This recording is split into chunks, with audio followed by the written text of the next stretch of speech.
Georges Clément Meka, j'ai coutume de me le dire, était un fils d'une très grande famille. Et avant de pouvoir entreprendre, vous me permettrez de me présenter de manière à honorer mes ancêtres. Donc je suis Georges Clément Meka, le fils de Meka Mekozo, le fils de Kozo Motaze, le fils de Motaze Eya, le fils de Anvassa, le fils de Mbassankom de Fulanesi. De ma mère, Ngombe Pauline, fille d'un Nkamba, fille d'un Kamambe, fille d'un Bogon, Bogon Babasemel, Babasemel Makuma Massa, d'un Golituba. Donc, je suis un père de famille de 5 enfants et je suis né dans une très grande famille de ma mère Bassa du côté d'Angambela Sanaka Maritime, de mon père Bolo du côté de Fulanessi dans l'arrondissement d'Akomde. Je suis chef d'entreprise, je suis un PDG associé d'un groupe dont je suis le président directeur général, comme je l'ai précisé. Et donc, je suis en même temps président du mouvement de défense de la patrie, après avoir occupé plusieurs responsabilités en tant que président du Haut Conseil des ressortissants d'Afrique centrale. J'ai occupé ce poste en France pendant pratiquement 8 ans. Le président du Conseil international des Camerounais aussi, en tant que président aussi du Conseil social des Camerounais. Tout cela sont des responsabilités que j'ai occupées au niveau international. Et donc, j'ai pris la décision de retourner au Cameroun afin de servir mon pays.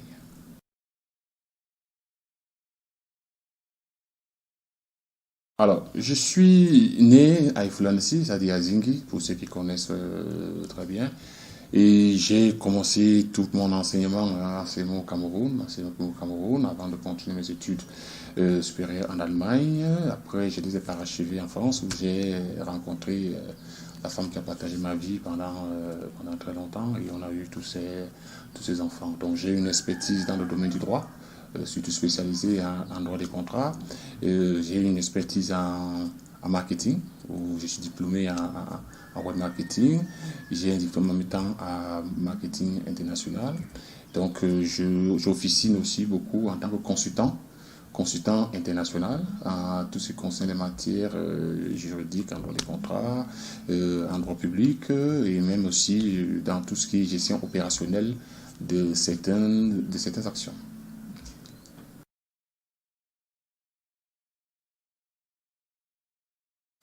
Alors, le choix du LDPC, vous savez, je vais vous dire dans quelles conditions je suis né. Je suis né dans une famille où la mère était de l'UPC et mon père était du parti au pouvoir. Et donc, j'avais le choix entre deux partis, puisqu'à l'époque, on suit soit la maman, soit on suit le père, et surtout que dans un régime patriarcal qui est le nôtre, on suit le père. Donc, j'ai d'abord adhéré, suivi, été au RDPC très jeune, par suivisme, parce que mon père étant du RDPC ou du parti au pouvoir, et je me suis retrouvé là. Maintenant, je suis resté par conviction. Je suis resté au RDPC par conviction, par idéologie. Parce que le président national du RDPC, qui est en même temps le président de la République, dans ce parti, on prononce certaines valeurs. Et je me suis senti plus proche de ces valeurs-là, des aspects de rassemblement, des aspects de démocratie, des aspects de moralisation de la vie politique et tout ce qui va avec. Donc ces valeurs, je me suis senti très proche de ces valeurs. Et je suis resté dans ce parti justement pour justement continuer à officiner à l'intérieur.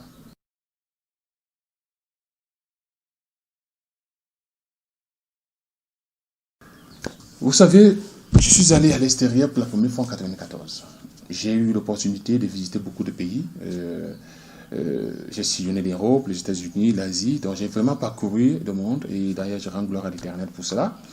Et j'ai même poursuivi mes études là-bas, j'ai géré des activités économiques là-bas, j'ai même travaillé d'abord en tant que salarié avant d'être chef d'entreprise. Et j'ai fait le choix parce que simplement, au fond de moi, je me voyais mal travailler pour un autre pays. J'avais toujours une sensation de trahison parce que je pensais que mon pays a plus besoin de moi qu'un pays étranger. Bon, j'ai des amis, des camarades qui ont fait d'autres choix, qui ont accepté de rester dans les pays étrangers, dans les pays d'accueil, qui sont investis là-bas et qui ont même décidé d'évoluer politiquement dans ces pays-là. Moi, mon choix était de contribuer à l'édification de mon pays parce que j'ai toujours estimé que le Cameroun a besoin de plus de compétences que ces pays d'accueil où nous avons été ou alors où nous vivons souvent. Alors, quel est mon modèle politique? Mon modèle politique, bien entendu, vous comprenez que j'ai une carrière, disons, j'ai une orientation qui s'appuie beaucoup plus sur les grandes figures. C'est-à-dire, j'aime beaucoup les grandes figures. Les grandes familles, pour moi, sont pour moi un référentiel. C'est-à-dire des hommes et des femmes qui, au risque de perdre la vie, au risque de sacrifice ultime, s'engagent dans des grands combats, dans des combats nobles, dans des combats salvateurs, sans se soucier de leur ego, sans se soucier d'eux-mêmes, ni même d'ailleurs de leur famille. Et donc, je vous citerai beaucoup de grands hommes, avant de parler du président Paul Biya, dans sa vision idéologique, parce que monsieur est porteur d'une très grande vision qui malheureusement est très mal comprise et n'est pas suffisamment implémentée. Au niveau du Cameroun, pour moi, c'est le seul modèle politique que j'ai. Au niveau de l'extérieur, j'ai Mandela dans son combat. C'est quelqu'un dans son combat qui, malgré tout ce qu'il a pu subir, il a accepté pour la collectivité, pour défendre les idéaux, les convictions qui sont les tiens. Il a accepté aller en prison et connaître la durée que nous pouvons savoir de 27 ans de prison. L'autre modèle politique, c'est aussi Martin Luther King. Martin Luther King pour moi, parce que la qualité du combat de l'homme aussi. C'est-à-dire qu'au-delà de lui-même, il portait un rêve. Et je pense que dans la notion des rêves, il est important pour les hommes politiques de rêver. Et la difficulté que nous avons, c'est que nous avons des hommes politiques aujourd'hui qui ne rêvent pas, qui considèrent plus la politique comme un métier, mais pas comme une affaire de conviction. Pour moi, la politique n'est pas un métier. La politique, c'est une question de conviction. Et quand on entre en politique, c'est pour servir, c'est pas pour se servir. Très difficile, très difficile d'avoir un modèle professionnel. Pourquoi? Parce que si vous prenez un cas d'un homme d'affaires, d'un milliardaire qui a parfaitement réussi, vous allez vous rendre compte que dans son parcours, il y a beaucoup de zones d'ombre. Et c'est pour ça qu'il est très difficile d'avoir un modèle professionnel en tant qu'individu, en tant qu'entité. Mais moi, je pense que je suis plus axé sur le patriotisme économique et sur l'économie sociale ou alors l'économie solidaire. Parce que moi, je pense qu'on peut être un grand homme d'affaires, on peut avoir des milliards, mais on peut aussi penser à sa patrie, on peut aussi investir pour l'humain, sur l'humain, pour que justement il n'y ait pas de décrochage. Parce que j'ai toujours coutume de le dire. Un monde, c'est-à-dire un riche entouré des pauvres, c'est un mort qui s'ignore. Alors je répète, un riche entouré des pauvres, c'est un mort qui s'ignore. Parce que si nous allons dans une logique où on est un homme d'affaires, on gagne bien de l'argent, on est hyper milliardaire, hyper riche, et qu'autour de nous on ne fait pas attention à ce qui nous entoure, le risque, c'est que celui qui a faim, qui nous entoure, finisse par casser nos maisons, grimper le mur, même si c'est un mur de 10 mètres, et de venir nous agresser parce qu'il aurait faim. Donc il est important vraiment de tenir compte de la société, du pays et des besoins des autres, même quand on se croit ne pas être dans l'obligation de le faire.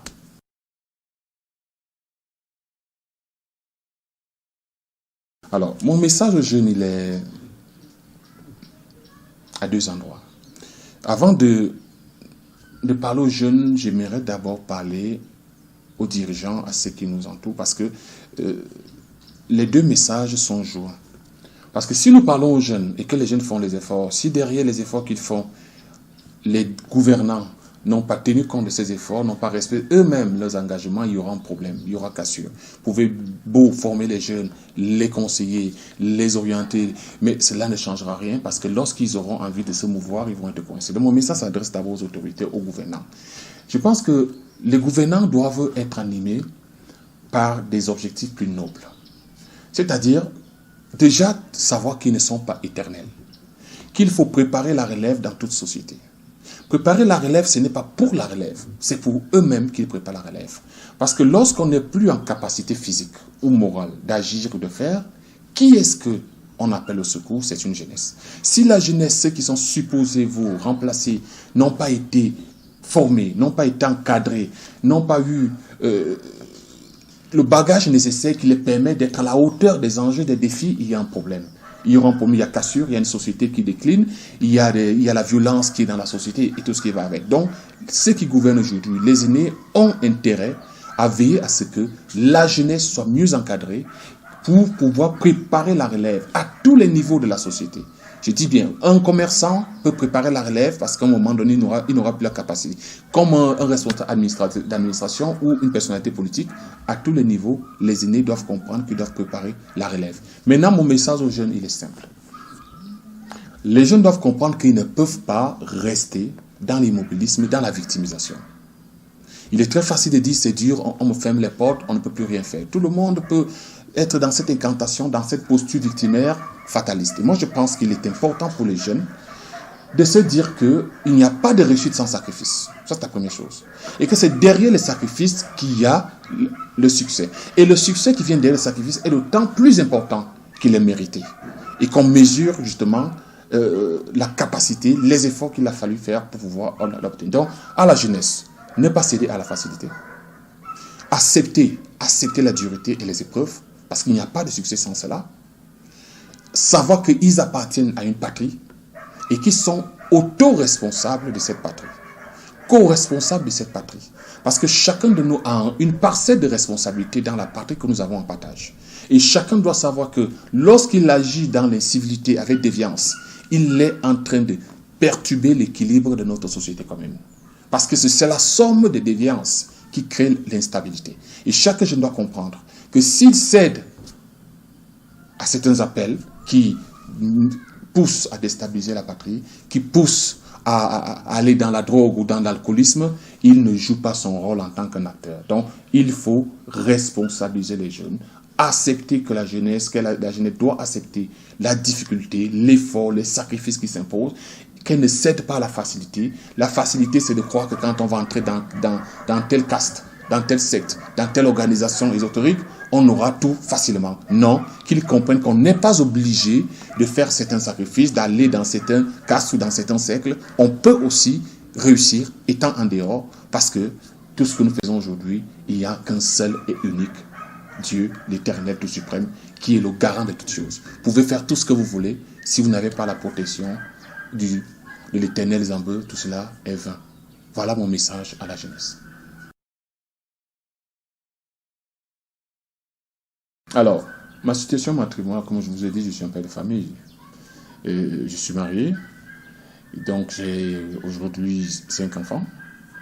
Et ce nombre d'enfants me rend d'autant plus responsable. Parce qu'en tant qu'un Bantou, comme je suis toujours fier de l'annoncer, de le dire, nous avons intérêt à peupler, je dis bien à peupler notre pays, à peupler notre continent. Contrairement à ceux-là qui disent qu'il faut mettre en place un système qui réduirait la natalité africaine et camerounaise en particulier, je pense que c'est une erreur. Nous avons besoin encore de peupler nos pays, nous avons besoin encore de peser, parce qu'on le voit aujourd'hui que quand nous sommes nombreux, nous pesons. Maintenant, dans ce nombre, dans ces naissances, il faut qu'on régule les choses de telle sorte que l'État et les hommes soient responsables pour que les enfants qui naissent soient justement des bons citoyens pour la société que nous voulons demain. Maintenant, j'ai eu l'honneur justement d'être intronisé patriarche. Et donc, je suis un patriarche de la chefferie de Newton, du côté de l'Océan à Kribi, et en même temps notable de cette chefferie. Et toutes ces responsabilités qui aujourd'hui m'incombent, c'est-à-dire me mettre face à certaines réalités qui font que je suis beaucoup plus proche des populations aujourd'hui, je comprends mieux leurs problématiques, étant encore à ce niveau de responsabilité traditionnelle. Et ça me permet aussi de poser des questions sur quel type de tradition nous voulons, quelles valeurs devons-nous préserver pour ne pas se retrouver demain dans une situation d'absence de valeurs où nous allons importer des valeurs qui viennent d'étrangers, que nous savons tous que ces valeurs ne sont pas des valeurs qui sirent notre société ou qui permettent à notre société de pouvoir s'émanciper et se développer dans les bonnes conditions et en harmonie avec, bien entendu, nos ancêtres et l'Éternel Zambé.